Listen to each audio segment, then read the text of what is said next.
Wilma बोली, मैं इस दुनिया की सबसे तेज दौड़ने वाली महिला बनना चाहती हूँ।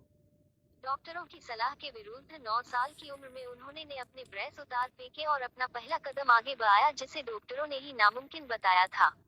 13 साल की उम्र में उन्होंने पहली बार रेस में हिस्सा लिया और बहुत बड़े अंतर से आखिरी स्थान पर आई, और उसके बाद वे अपनी दूसरी, तीसरी और चौथी रेस में दौड़ी और आखिरी आती रही, पर उन्होंने हार नहीं मानी। वो दौड़ती रही और फिर एक दिन ऐसा आया कि वो रेस में फर्स्ट आ गई।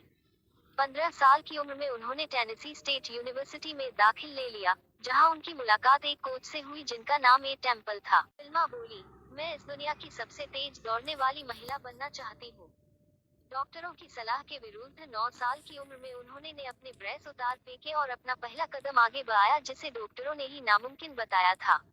13 साल की उम्र में उन्होंने पहली बार रेस में हिस्सा लिया और बहुत बड़े अंतर से आखिरी स्थान पर आई, और उसके बाद वे अपनी दूसरी, तीसरी और चौथी रेस में दौड़ी और आखिरी आती रही, पर उन्होंने हार नहीं मानी। वो दौड़ती रही और फिर एक दिन ऐसा आया कि वो रेस में फर्स्ट आ गई।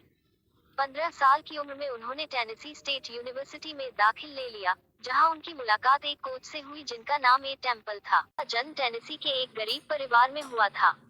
4 साल की उम्र में उन्हें लाल बुखार के साथ डबल निमोनिया हो गया, जिस वजह से वह पोलियो से ग्रसित हो गई। उन्हें पैरों में ब्रेस पहनने पड़ते थे और डॉक्टरों के अनुसार अब वो कभी भी चल नहीं सकती थी, लेकिन उनकी माँ हमेशा उनको प्रोत्साहित करती रहती और कहती कि भगवान की दी हुई योग्यता, दृढ़ता और विश्वास से वो कुछ भी कर सकती हैं।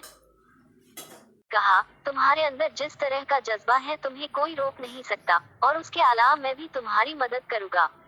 देखते देखते वो दिन आ गया जब विल्मा ओलंपिक्स में पहुंच गई, जहां अच्छे से अच्छे एथलीटों के साथ उनका मुकाबला होना था, जिसमें कभी न हारने वाली युटा हीन भी शामिल थी। पहले 100 मीटर रेस हुई। विल्मा ने युटा को हराकर गोल्ड मेडल जीता। फिर 200 मीटर का मुकाबला हुआ। इसमें भी विमा ने युटा को पीछे छोड़ दिया और अपना दूसरा गोल्ड मेडल जीत गई। तीसरा इवेंट 400 मीटर रिले रेस थी, जिसमें अक्सर सबसे तेज दौड़ने वाला व्यक्ति अंत में दौड़ता है। विल्मा और युटा भी अपनी अपनी टीम्स में आखिरी में दौड़ रही थी। रेस शुरू हुई। पहली 3 एथलीट्स ने आसानी से बेटन बदल ली, पर जब विल्मा की बारी आई तो थोड़ी गड़बड़ हो गई और बेटन गिरते गिरते बची। इस बीच युटा आगे निकल गई।